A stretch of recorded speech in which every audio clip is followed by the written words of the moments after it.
مالک یوم الدین والصلاة والسلام علی سید المرسلین وعلی آلہ وصحبہ اجمعین، اما بعد۔ محترم سامعین و ناظرین، موجودہ دور میں ایک مسئلہ اور ایک معاملہ نہایت ہی اہم ہے۔ یوں تو یہ معاملہ ہر دور میں رہا ہے، ہر معاشرے میں رہا ہے، لیکن موجودہ دور میں آدمی کی دین سے دوری نے اور معاشرتی اور قومی حالات نے اس معاملے میں انسان کو زیادہ مبتلا کیا ہے۔ وہ معاملہ ہے جھوٹے مقدمے۔ جھوٹے مقدمے، عدالت میں، پولیس میں جھوٹے کیس۔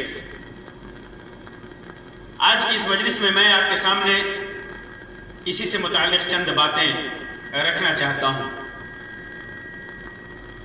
آپ کو معلوم ہے کہ مقدمے کرنے والے ہر طرح کے لوگ ہوتے ہیں۔ کچھ لوگ جو اپنے حق کی لڑائی لڑتے ہیں، اپنے حق کے لیے مقدمے کرتے ہیں اور صحیح دلائل اور صحیح گواہوں کی بنیاد پر وہ مقدمہ جیت بھی جاتے ہیں۔ یہ ان کا حق ہے اور اپنے حق کے حصول کے لیے وہ جو کچھ بھی کرتے ہیں صحیح راستے سے، صحیح طریقے سے، اس پر ایک تو ان کا حق ملتا ہے اور حق ملے نہ ملے اللہ تبارک و تعالیٰ کے ہاں وہ ماجور ہوتے ہیں، انہیں اجر دیا جاتا ہے کیونکہ انہوں نے حق کی لڑائی لڑی ہے۔ اور اس سلسلے میں جو لوگ گواہی دیتے ہیں ان کی بھی فضیلت احادیث کے نصوص میں موجود ہے۔ ایک لمبا موضوع ہے، ایک لمبی بحث ہے۔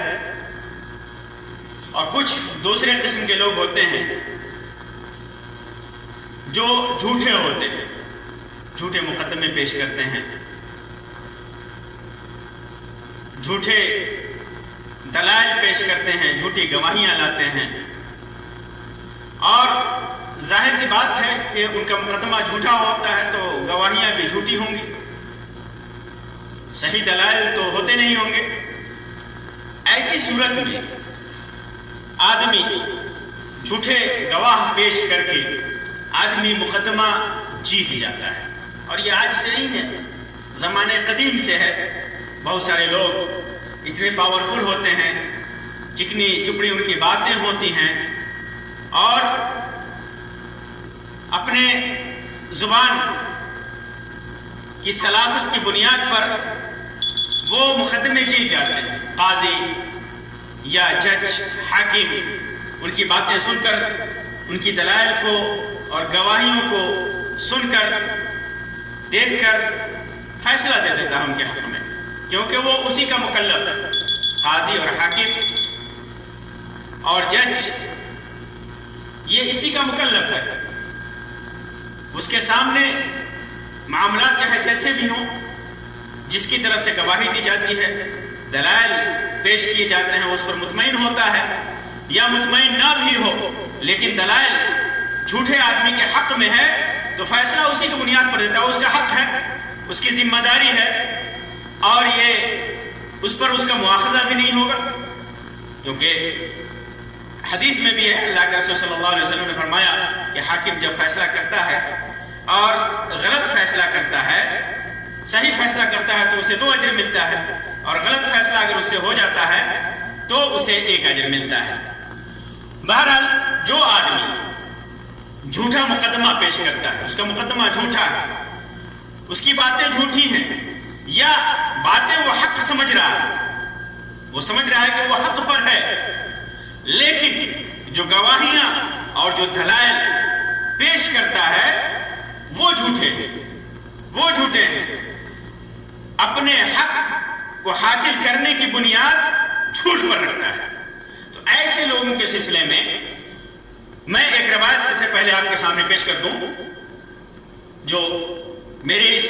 درس کا موضوع ہے۔ ام سلمہ رضی اللہ تعالی عنہ، ام المومنین ام سلمہ رضی اللہ تعالی عنہ سے مروی فرماتی ہیں، اس روایت کو امام بخاری نے، امام مسلم نے، امام ترمذی نے، امام ابن ماجہ نے، امام نسائی نے اور دیگر محدثین نے ذکر کیا ہے اپنی کتابوں کے اندر۔ فرماتی ہیں کہ اللہ کے رسول صلی اللہ علیہ وسلم ایک بار اپنے دروازے پر جھگڑا کرنے والوں کی آواز سنی۔ اللہ کے رسول صلی اللہ علیہ وسلم نے اپنے دروازے پر جھگڑا کرنے والوں کی آواز سنی اور پھر آپ نکلے، باہر نکلے، ان کے پاس گئے اور فرمایا انکم تختصمون الی، تم لوگ میرے پاس جھگڑا پیش کرتے ہو، جھگڑے کا مقدمہ لے کر کے آتے ہو، جھگڑا کرتے ہو آپس میں اور اس کا مقدمہ لے کر کے آتے ہو اور فیصلہ کرانا چاہتے ہو۔ تو سن لو وَلَعَلَّ بَعْدَكُمْ أَلْحَنْ بِحُجَّتِهِ مِنْ بَعْدٍ، اور ایک روایت میں ہے وَلَعَلَّ بَعْدًا أَن يَكُونَ أَبْلَغْ مِنْ بَعْدٍ، کہ تم میں سے کچھ آدمی ایسا ہوتا ہے کہ زیادہ چرب زبان ہوتا ہے، اس کی زبان میں سلاست ہوتی ہے اور دلائل پیش کرتا ہے، دلائل اور گواہیاں پیش کرتا ہے اپنی باتوں کی بنیاد پر۔ بہت سارے لوگ، انداز لوگوں کے مختلف ہوتے ہیں، بہت سارے لوگ اپنے معافی ضمیر کی ادائیگی بہت اچھی طریقے سے کرتے ہیں، بہت سارے لوگ نہیں کر سکتے۔ تو ایسی صورت میں جو آدمی چرب زبان ہوتا ہے اپنے معافی ضمیر کی ادائیگی، چاہے وہ سچا ہو یا جھوٹا ہو، بہت بہترین طریقے سے پیش کرتا ہے۔ تو اللہ کے رسول صلی اللہ علیہ وسلم نے فرمایا کہ تم لوگ جھگڑا لے کر کے آتے ہو اور میرے سامنے کچھ آدمی ایسے ہوتے ہیں کہ دلائل پیش کرتے ہیں، اپنی چرب زبانی اور زبان کی مٹھاس کی وجہ سے وہ اپنی بات کہہ لے جاتے ہیں اور دوسرا آدمی نہیں کہہ پاتا ہے۔ تو ہوتا کیا ہے، اقضی لہو بذالک، اقضی لہو بذالک، تو پھر میں اس کی دلائل، اس کی باتیں، یہ سب دیکھ کر کے میں اس کے لیے فیصلہ کر دیتا ہوں، اس کے لیے میں فیصلہ کر دیتا ہوں۔ وَأَحْسِبْ أَنَّهُ صَادِقٌ، وَأَحْسِبْ أَنَّهُ صَادِقٌ، اور میں سمجھتا ہوں کہ یہ سچا ہے، یہ سچا ہے۔ اور ایک روایت میں ہے فَأَقْضِ لَهُ بِنَحْوِ مَا أَسْمَعُ، جو میرے سامنے آتا ہے، جو میں سنتا ہوں، میرے سامنے جو ظاہر ہو کر کے آتا ہے، میں اسی کے مطابق فیصلہ کرتا ہوں۔ فَمَنْ قَضَيْتُ لَهُ، تو جس کے لیے میں فیصلہ دوں، قَضَيْتُ لَهُ بِحَقِّ أَخِيهِ، اگر میں کسی کے لیے اس کے بھائی کے حق کا فیصلہ دوں، یعنی جس کے ساتھ آیا ہے اس کا حق بنتا ہے، مد مقابل کا حق بنتا ہے، جس کے اوپر مقدمہ کیا گیا ہے یا جس نے مقدمہ کیا ہے اس کا حق بنتا ہے، لیکن اس کے حق میں فیصلہ نہ دے کر کے کسی اور اس کی بات سے متاثر ہو کر کے، اس کی گواہیوں کے پیش نظر جو ظاہر ہو کر کے آتا ہے اس کے مطابق میں اس کے حق میں فیصلہ دیتا ہوں۔ فَمَنْ قَضَيْتُ لَهُ بِحَقِّ أَخِيهِ شَيْئًا، کچھ بھی فیصلہ میں اس کے بھائی کے حق میں دے دوں۔ اور ایک روایت میں ہے فَمَنْ قَضَيْتُ لَهُ بِحَقِّ مُسْلِمٍ، کسی مسلم کا حق بنتا ہے اور اس کو اس کے مطابق فیصلہ نہیں ہوتا، اس کے حق میں دوسرے کے حق میں فیصلہ ہو جاتا ہے، تو کیا ہوتا ہے؟ فَإِنَّمَا أَقْطَعَ لَهُ قِطْعَةً مِّنَ النَّارِ، کیا فرمایا؟ فَإِنَّمَا أَقْطَعُ لَهُ قِطْعَةً مِّنَ النَّارِ، میں اسے جہنم کا ٹکڑا دے رہا ہوتا ہوں۔ یہ آدمی جس کے حق میں فیصلہ ہوا، اس نے گواہی دی، جھوٹی گواہی دی، اس نے ایسی باتیں کی جن باتوں کی بنیاد پر میں نے، جو میرے سامنے ظاہر ہو کر کے آیا، یہ پتہ لگتا ہے کہ اس کا حق بنتا ہے، میں نے اس کے حق میں فیصلہ دے دیا، جبکہ فیصلہ دوسرے کے حق میں ہونا چاہیے، حقدار دوسرا ہے، دوسرے کا حق بنتا ہے، لیکن اس کی چرب زبانی کی وجہ سے، اس کی زبان کی سلاست کی وجہ سے، اس کی باتوں کی وجہ سے، اس کی گواہی کی وجہ سے میں نے اس کے حق میں فیصلہ دے دیا، گیا تو سمجھ لو اس کے حق میں فیصلہ تو ہو گیا، اس نے وہ چیز تو لے لی، وہ فیصلہ تو قبول کر لیا، لیکن در حقیقت میں نے اسے جہنم کی آگ دی ہے، میں نے اسے آگ کا ٹکڑا دیا ہے، جہنم کا ٹکڑا دیا ہے۔ فلا یاخذہ، اسے اس ٹکڑے کو نہ لے، اسے چاہیے کہ وہ اپنے حق سے جو اس کے حق میں فیصلہ ہوا ہے، جو در حقیقت اس کا حق نہیں ہے، اس حق سے دستبردار ہو جائے، ورنہ جہنم کا ٹکڑا لے کر کے واپس جائے گا۔ اور ایک روایت میں ہے فَإِنَّمَا هِيَ قِطْعَةٌ مِّنَ النَّارِ فَلْيَأْخُذْهَا أَوْ لِيَدْعَهَا، کہ میں اسے یہ جہنم کا ایک ٹکڑا ہے، جہنم کی آگ ہے جو میں اس کے حق میں دے رہا ہوں، چاہے تو وہ لے لے، چاہے تو وہ لے لے اور چاہے تو وہ اسے چھوڑ دے۔ اللہ کے رسول صلی اللہ علیہ وسلم نے فرمایا تھا ایسی اسی وقت کہ میں ایک انسان ہوں، انما انا بشر، میں تمہاری طرح کا ایک انسان ہوں، تم میرے پاس جھگڑے لاتے ہو، ممکن ہے تم میں سے بعض اپنے مقدمے کے پیش کرنے میں فریق ثانی کے مقابلے میں زیادہ چہر زبان ہو اور میں تمہاری بات سن کر کے فیصلہ کر دوں، تو جس بھائی کے لیے جس شخص کے لیے میں اس کے بھائی یعنی فریق مخالف کے حق والا فیصلہ دوں تو چاہیے کہ اسے نہ لے، وہ آگ کا ایک ٹکڑا ہے، آگ کا یہ ٹکڑا ہے، جہنم کا ٹکڑا ہے۔ محترم سامعین و ناظرین، جھوٹے مقدمے، یہ جھوٹے مقدمے ہر دور میں سماج کے لیے، خاندان کے لیے، افراد کے لیے پریشانی اور مصیبت کا سبب رہے ہیں۔ ظلم اور حق تلفی کے خلاف مقدمہ ہر معاشرے کی ضرورت رہی ہے، ہر انسان کی ضرورت رہی ہے، کیونکہ جہاں ظلم، حق تلفی، بے ایمانی، چوری، ڈکیتی، جھوٹ، غبن، تعلی و تکبر و تعصب سے پیدا شدہ حالات ہوں گے، وہاں مقدمات کا وجود ضروری ہوگا۔ اور یہ مقدمے اہل حق کے لیے جہاں ان کی ضرورت اور ذمہ داری ہوتی ہے، وہیں ان سے ناجائز فائدہ اٹھانے والے افراد بھی ہوتے ہیں جو ناجائز فائدہ اٹھاتے ہیں۔ اور حق کے لیے لڑنا ایک طرف اپنے حقوق کی حفاظت کے لیے جہاں ضروری ہے، وہیں یہ ایک کار خیر ہے، اور اس میں گواہی دینے والا بھی اس کا مقام اور اس کا مرتبہ اللہ تبارک و تعالیٰ کے ہاں بلند ہے۔ اللہ تبارک و تعالیٰ کے ہاں وہ انسان محبوب ہے، لیکن جب لوگ ناجائز حقوق کے حصول کے لیے لڑیں تو نہ یہ کہ معاشرے کے لیے ناسور بن جاتا ہے، بلکہ اللہ تبارک و تعالیٰ کے نزدیک ایسا شخص ناپسندیدہ قرار پاتا ہے، وہ جہنم کی آگ لے کر کے جاتا ہے۔ ہم دیکھتے ہیں کہ بسا اوقات آدمی خود کو برحق سمجھتا ہے یا کبھی برحق ہوتا بھی ہے، لیکن اس کے ساتھ ساتھ جب مقدمہ بازی کا وقت آتا ہے تو اپنے حق کے لیے، اپنے حق کے حصول کے لیے ہر قسم کے جھوٹے سچے دلائل اور گواہ پیش کرتا ہے، حق کے حصول کے لیے جھوٹ کا سہارا لیتا ہے، جھوٹ کے سہارا لینے سے پرہیز نہیں کرتا۔ اگر کوئی ایسا ہے اور ایسا کرتا ہے تو وہ بھی شریعت و قانون کی نگاہ میں مجرم ہوتا ہے۔ فیصلہ اگرچہ اس کے حق میں ہو جائے، لیکن اس کا فیصلہ اس فیصلے کی شکل میں وہ جہنم کی آگ لے کر کے لوٹتا ہے، کیونکہ ہو سکتا ہے اس مقدمے کے دوران کئی افراد کو جھوٹ کا مرتکب قرار دیا جائے، کیونکہ جو اس کی طرف سے گواہی دے گا،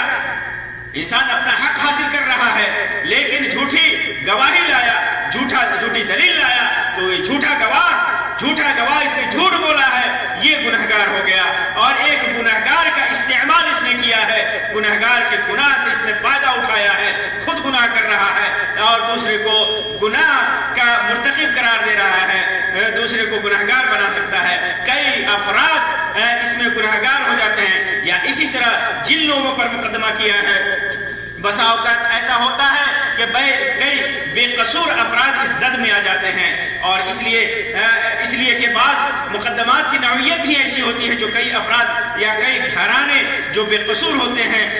ان پر بھی مشتمل ہوتے ہیں، اور وہ بھی اس کا شکار ہو جاتے ہیں، جھوٹے مقدمے کا شکار ہو جاتے ہیں، جھوٹی دلائل اور جھوٹی گواہی کا شکار ہو جاتے ہیں۔ آج میں چند باتیں آپ کے سامنے اس سلسلے میں، اس کی تو بہت ساری مقدمے کی بہت ساری صورتیں ہوتی ہیں، ان میں زیادہ تر تعلق زمین، جائیداد، مال و دولت، خاندانی اور معاشرتی معاملات سے متعلق ہوتا ہے، کبھی کبھی آل و اولاد سے متعلق مقدمہ ہوتا ہے، طلاق اور نکاح اور خلا سے متعلق، طلاق اور خلا سے متعلق مقدمہ ہوتا ہے، میاں بیوی کے جھگڑوں کے سے متعلق مقدمہ ہوتا ہے۔ مختلف مقدمے ہیں جن کا احاطہ، جن کا شمار کرنا یہ وقت طلب ہے، لیکن اس سے متعلق اس مجلس میں چند باتیں آپ کے سامنے رکھنا چاہتا ہوں، چند مثالیں اس سلسلے میں رکھنا چاہتا ہوں، اس دعا کے ساتھ کہ اللہ تعالی ہم سب کو اس قسم کے شر و فتن سے محفوظ رکھے۔ جھوٹے مقدموں میں سے ایک عام طور پر آج ہمارے معاشرے میں جو سب سے زیادہ نقصان دہ وہ میاں بیوی کے تعلق سے ہے، خاندانوں کے تعلق سے ہے، میاں بیوی کے تعلق سے ہے، بیوی اور شوہر کے تعلق سے ہے۔ ہم دیکھتے ہیں کہ بسا اوقات میاں بیوی میں لڑائی ہوتی ہے، یا گھر میں لڑائی ہوتی ہے، عورتوں میں لڑائی ہوئی، مردوں میں لڑائی ہوتی ہے اور بات نہیں بنتی۔ شریعت کا حکم ہے کہ گواہ بیٹھایا جائے، صلح کرایا جائے۔ اگر اس سے بات نہ بنے تو حکم ہے لڑکے کو اور اس کے خاندان والے کو کہ اگر بات نہیں بنتی ہے تو پھر راستہ نکالا جائے، احسان کے ساتھ، آسانی کے ساتھ، نرمی کے ساتھ طلاق دے دیا جائے، چھوڑ دیا جائے۔ یا اگر نہیں چھوڑتا ہے تو لڑکی والوں کا جو معاملہ ہے وہ خلا کا ہے، عدالت سے، کورٹ سے، معاشرے سے، حاکم سے خلا کرا لے، جو شرعی طریقہ ہے خلا کا، ایک الگ موضوع ہے یہ۔ لیکن ہوتا کیا ہے جب آدمی اپنی ناک کا سوال بنا لیتا ہے، ایسے معاملات میں عام طور پر لوگ اپنے ناک کا سوال بنا لیتے ہیں، اپنی گردن نیچی نہیں ہونی چاہیے۔ ہماری بات کیوں نہیں رہے گی؟ ہماری بات کیوں نہیں رہے گی؟ لڑکی ایسی صورت میں بہت سارے جرائم کر کے اپنے سسرال سے بھاگتی ہے، اپنے میکے میں جا کر کے بیٹھ جاتی ہے۔ زیادہ تر ایسے معاملات میں دیکھا جاتا ہے کہ لڑکی الزام لگاتی ہے اپنے سسرال والوں پر، اپنے شوہر پر الزام لگاتی ہے، اور مقصد اس کا یہ ہوتا ہے کہ لڑکے کو اس کی ماں باپ سے دور کر دیا جائے، اس کے خاندان سے دور کر دیا جائے، اچھے کام کرنے نہ دیا جائے اس کو۔ لڑکا جو اچھا کام کرنا چاہتا ہے، اپنے خاندان کے ساتھ، قوم کے ساتھ حسن سلوک کرنا چاہتا ہے، بہت سارے معاشرے میں دیکھے جاتے ہیں لڑکی کو یہ چیز پسند نہیں ہوتی، اس کے بہنوں سے اس کا تعلق پسند نہیں ہوتا، اس کے ماں باپ سے اس کا تعلق پسند نہیں ہوتا،